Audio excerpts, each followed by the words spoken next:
Assalamualaikum warahmatullahi wabarakatuh. Yang terhormat Bapak Ilham Fajri selaku dosen pengapu mata kuliah Applikom 2.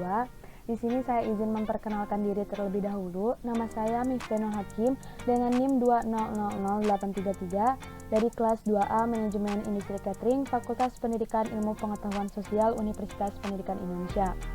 Di sini saya ingin memaparkan dan mempresentasikan hasil dari jurnal yang saya buat, yaitu dengan judul Pentingnya Menerapkan Pendidikan Karakter di Lingkungan Sekolah.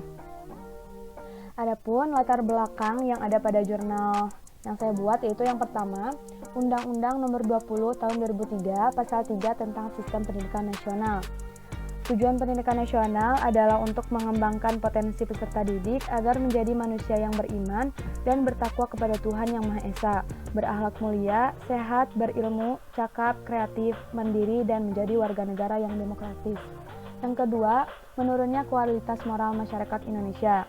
Dan yang terakhir, timbulnya permasalahan sosial yang disebabkan oleh anak-anak, remaja, maupun dewasa seperti menyebarkan hoaks, melakukan jual beli narkoba dan miras, melakukan prostitusi online yang dilakukan oleh anak-anak di bawah umur.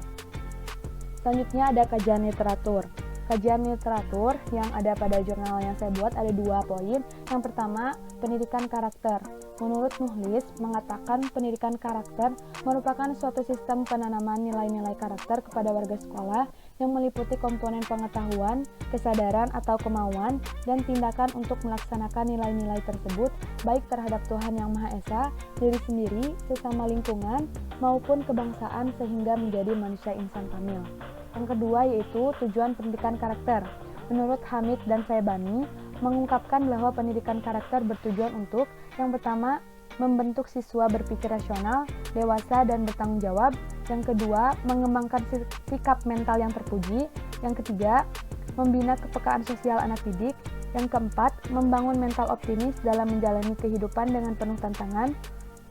Yang kelima, membentuk kecerdasan emosional. Dan yang terakhir, membentuk anak didik yang berwatak pengasih, penyayang, sabar, beriman, takwa, bertanggung jawab, amanah, jujur, adil, dan mandiri. Selanjutnya yaitu metode penelitian.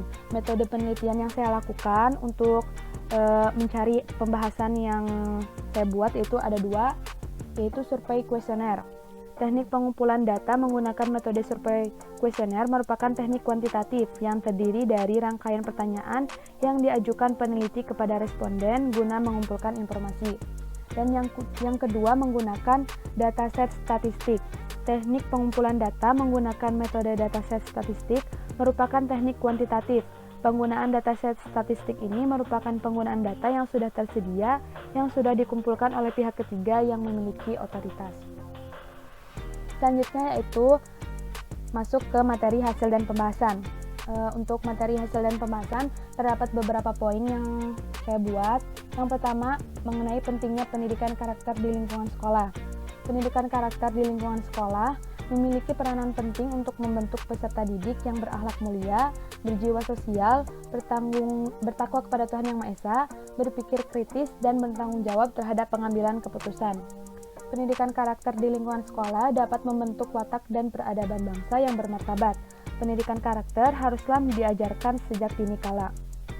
Menurut hasil dari survei kuesioner yang saya buat, bahwa seluruh responden mengatakan bahwa pendidikan karakter di lingkungan sekolah termasuk kategori sangat penting. Yang kedua yaitu peranan guru dan pemerintah. Guru bertugas membina, mengajarkan, dan membangun karakter generasi penerus bangsa. Seorang guru haruslah menjadi contoh bagi para peserta didiknya, maka dari itu, seorang guru haruslah memiliki kepribadian yang baik. Pemerintah berperan dalam proses penyelenggaraan pendidikan karakter di Indonesia, seperti menyediakan sarana dan prasarana untuk pendidikan sebagai fasilitas untuk menunjang pendidikan tersebut. Seorang pemerintah juga harus memiliki kepribadian yang baik karena pemerintah termasuk tokoh yang dikenali oleh masyarakat. Materi yang ketiga yaitu strategi pembelajaran pendidikan karakter. Terdapat 2 poin, yaitu yang pertama memberikan motivasi dalam pembelajaran. Motivasi belajar yang diberikan oleh pengajar kepada peserta didik akan membuat peserta didik berkeinginan untuk belajar dan akan timbul rasa semangat belajar karena rasa keingintahuan tersebut. Yang kedua, pemberian materi yang kreatif. Pemberian materi yang kreatif cenderung lebih memberikan rasa semangat dalam belajar dan akan membuat peserta didik lebih termotivasi untuk belajar. Dan yang terakhir yaitu kesimpulan. Dari hasil dan pembahasan yang ada pada jurnal yang saya buat, terdapat 4 poin yang dapat disimpulkan, yaitu yang pertama, pendidikan karakter mempelajari tentang bagaimana peserta didik dapat menanamkan kebiasaan-kebiasaan mengenai hal-hal yang baik bagi kehidupannya, serta mempelajari bagaimana meningkatkan kesadaran dan kemauan mengenai rasa kepedulian terhadap sesama. Yang kedua, pendidikan karakter di lingkungan sekolah memiliki peranan penting untuk membentuk peserta didik yang berakhlak mulia, berjiwa sosial, bertakwa kepada Tuhan Yang Maha Esa, berpikir kritis, dan bertanggung jawab terhadap pengambilan keputusan. Dan yang ketiga, strategi pembelajaran dalam mewujudkan pendidikan karakter yaitu dengan melakukan pendekatan dengan cara motivasi belajar dan pemberian materi yang kreatif dan inovatif.